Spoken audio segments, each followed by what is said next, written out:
وبركاته. هركب النهارده في اكسنت 2006. العربيه دي زيرو يا جماعه، الدواخل كلها زيرو. هركب الكاسيت ده وهنشوف لو السماعات وحشه هنغيرها. كاسيت بيانير 4250 ده بلوتوز. بلوتوز يشتغل على اندرويد ولا ابل ويشتغل دايركت، يعني ابلكيشن على الموبايل. بوتيك ده ارسهات، في بيز بوست، وفي كاريوكي، شغل فلاشة اي اكس، وفي ار سي اوت وكلايزر. نفتح مع بعضنا العلبة مع بعض.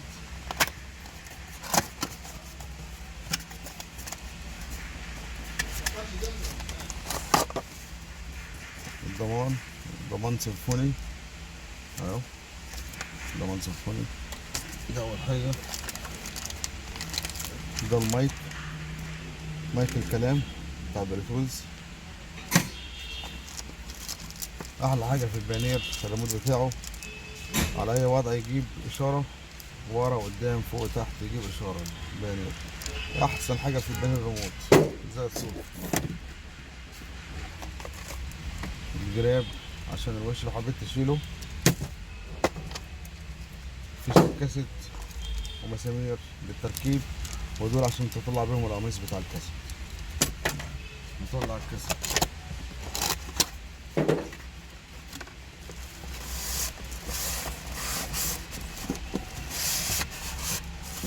واحلى حاجه في البيانير ان ليه ابلكيشن على الموبايل تتحكم منه في الكاسيت، تعليق وتوطية وتقديم وترجيع وايكولايزر، كل حاجه من على الموبايل.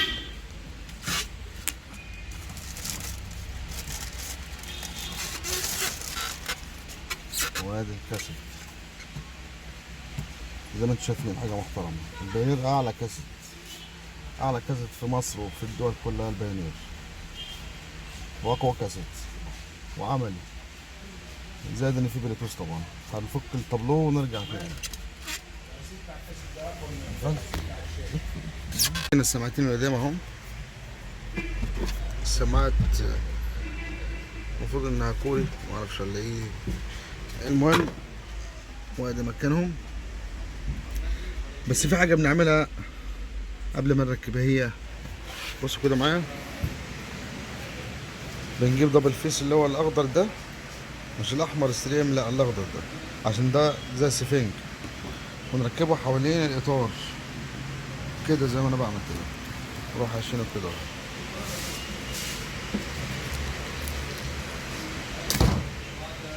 تمام. ليه بقى؟ عشان لما نيجي نربطها هنا ما تزنش مع البيز، او مع الوقت تزن حتى لو مربوطه كده، ما تزنش ابدا كده. ايوه لفيناها كلها دبل فيس الاخضر. هنركب ونرجع تاني. كده الكاسيت ركب اهو. البيانير صوته محترم بصراحه، بس انا مش هينفع نشغل حاجه عشان نحول النشر. ماشي. وكل حاجه كده اتقفلت زي ما كانت اهي، كل حاجه على ابوها زي ما هي. وادي العلبه بتاعت الكاسيت. كده احنا بقى نجرب الكاسيت.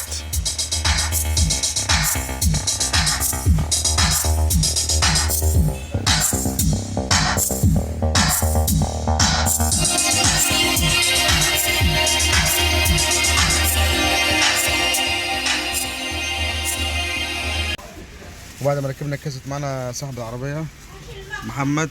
استاذ محمد، كل سنه وانت طيب. الاول ايه اخبار الكاسيت اللي احنا ركبناه ده؟ لا تمام، حاجة محترمة أوي، الله يبارك لك. بيانير رقمه كام؟ 4250 بلوتوز، ايه رايك فيه؟ لا تمام، كاسيت محترم وشغله كويس وصوته كويس، الله يبارك لك يعني. طيب والسماعات الكيلو 330 دي؟ لا تمام جامدة. تمام يعني؟ تمام. والصوت تمام؟ تمام. مبروك عليك. الله يبارك فيك يا محمد. كان معكم حمادة دي جي. السلام عليكم.